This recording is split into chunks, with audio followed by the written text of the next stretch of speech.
My brothers and sisters, you are now watching The Gamer 2323, so just forget about the chores you're supposed to do. Put your feet up, get your Kool-Aid, fried chicken, popcorn, get whatever you may need. And I hope you enjoy the video. We have finally arrived.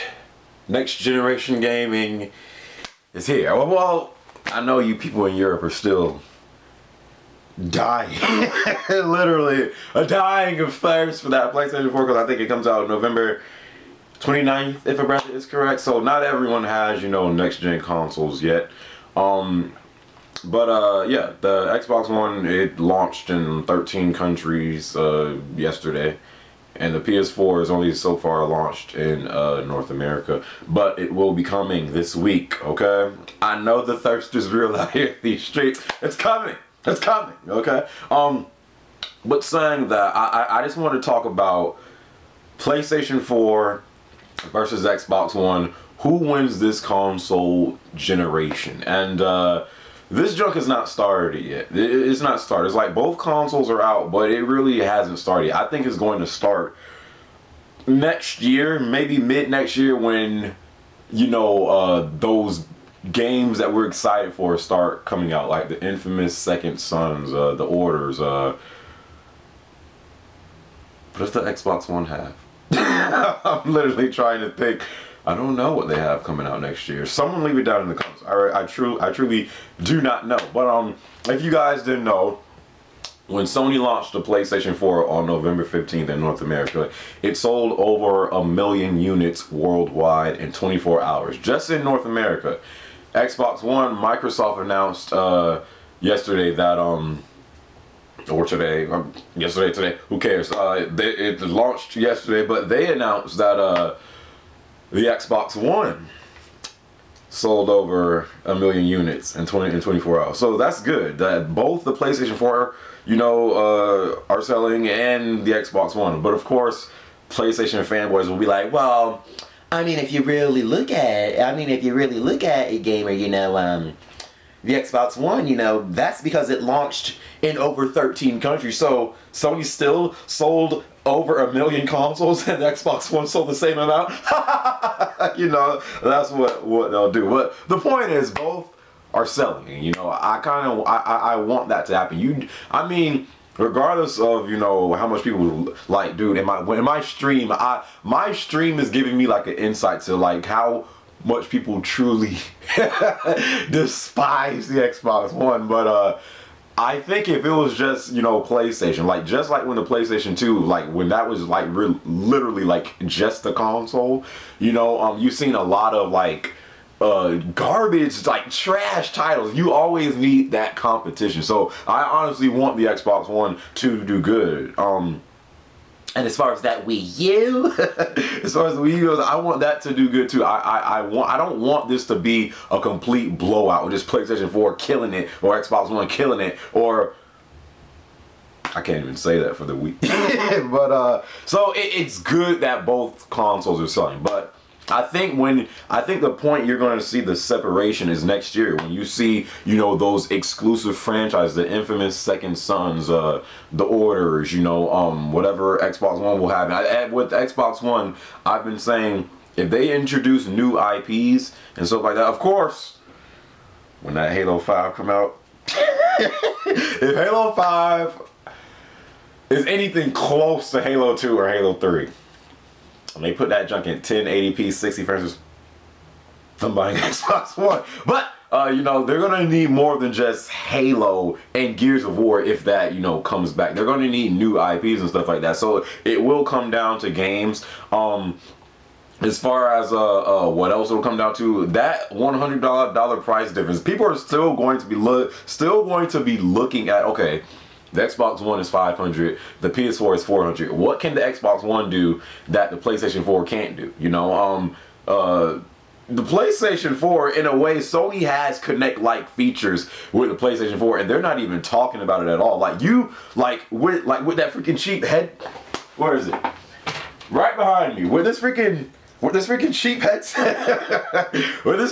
headset, dude. Like when you have it plugged into the controller, you say PlayStation, start NBA 2K14. It starts it and you can say PlayStation take screenshot, PlayStation turn off, PlayStation log in. Like you could you have Connect like features with this thing. So I can imagine what you can do with the PlayStation camera, you know, because it has a whole face recognition and stuff like that. So the PlayStation 4, I'm not saying it's 100% like the Connect. I'm sure the Connect is superior in some ways, but PlayStation 4 has Connect-like features, and Sony isn't really even talking about this junk. So, and yet it's $100 cheaper. And you know, if you want to get in with the specs, you know, it's somewhat more powerful than the Xbox One, and it takes up less space because the PlayStation. I've seen like the PlayStation 4 next to an Xbox One. It's like, but yeah. So who do you guys think is going to win this generation of gaming? As far as last gen, who do I think won? If someone correct me if I'm wrong, didn't the PlayStation 4 finally catch up to the Xbox 360 and sell more, you know, PlayStation 4? I mean, not PlayStation 4, more PlayStation 3s worldwide. I'm sure the Xbox 360 won in North America, but as far as other places, you know, I'm talking about combined total sales. So I'm not sure of the exact sales, but I think the PlayStation 3 caught up and kind of, you know, passed the Xbox 360 in sales. So, But who do you guys think is going to win this console generation? If you had to ask me right now, just strictly due off the fact of, you know, what games I know are coming to the PlayStation 4, you know, and stuff like that. And the PlayStation 4, I mean, I cannot stress how much better the online is. Of course, yes, you have to pay for it now.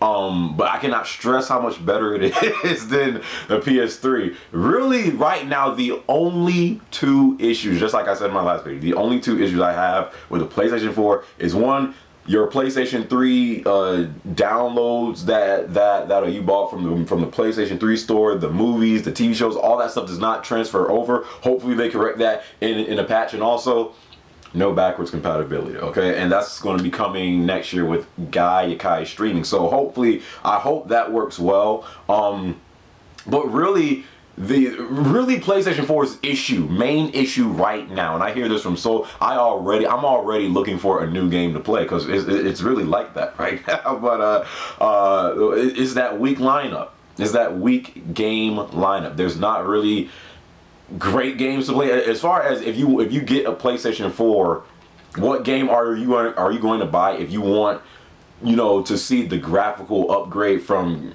last gen to this gen? You buy Killzone. But you know, Killzone it's not that like boom Killzone like it's just not like that. It's a fun game to play, but it's I don't think, you know, the majority of people who have a PlayStation 4 bought it for Killzone. You know, Killzone is just not that title yet, you know. But once the infamous Second Sons come out, once the Orders come out, once the freaking Watch Dogs and all this other stuff come out, and you get to see, you know, what games you can only play on the PlayStation 4 or the Xbox One, I think that's when you're going to see that separation, you know.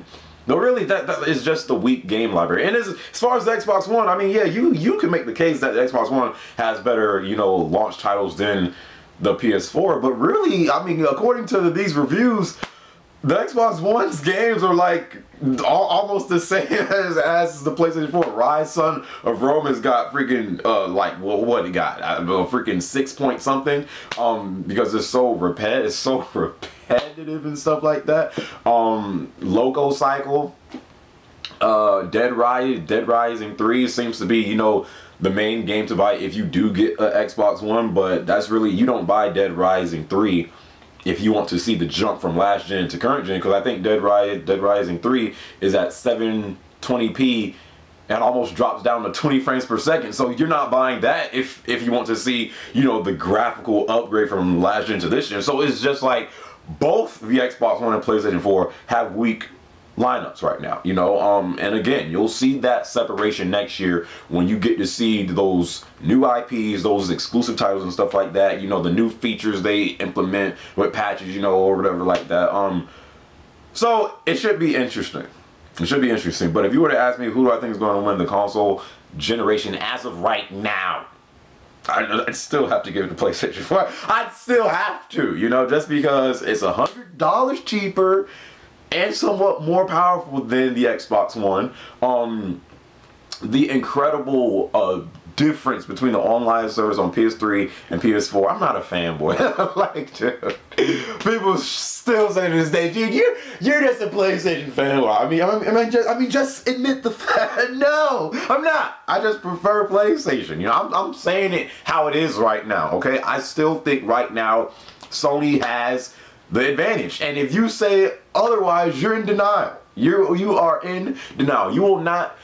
You will see that separation next year when we get to see the exclusive titles, the new IPs, stuff like that. So, who do you guys think is going to win the console war? Will it be that PlayStation 4, my brothers and sisters? Will it be that Xbox One, my brothers and sisters? Will it be that Wii U, my brothers and sisters? Okay, it should be very interesting. I'm so excited to see what next year brings, you know, with these gaming consoles and stuff like that. It's going to be a good time. But saying that, I'm about to start streaming. I'm about to start streaming. I'm about to get on that Twitch TV. The stream, and if you guys don't know, the streaming was delayed on Xbox One, so you cannot stream games from Twitch on the Xbox One right now. It's delayed till next year. PS4, it works relatively well when it's working, you know, right. I've had some issues with it, but it really works well, and I'm sure in the future they'll patch up a few things and stuff like that. So I'm about to start streaming, stuff like that, and yeah. Who will win this generation of gaming?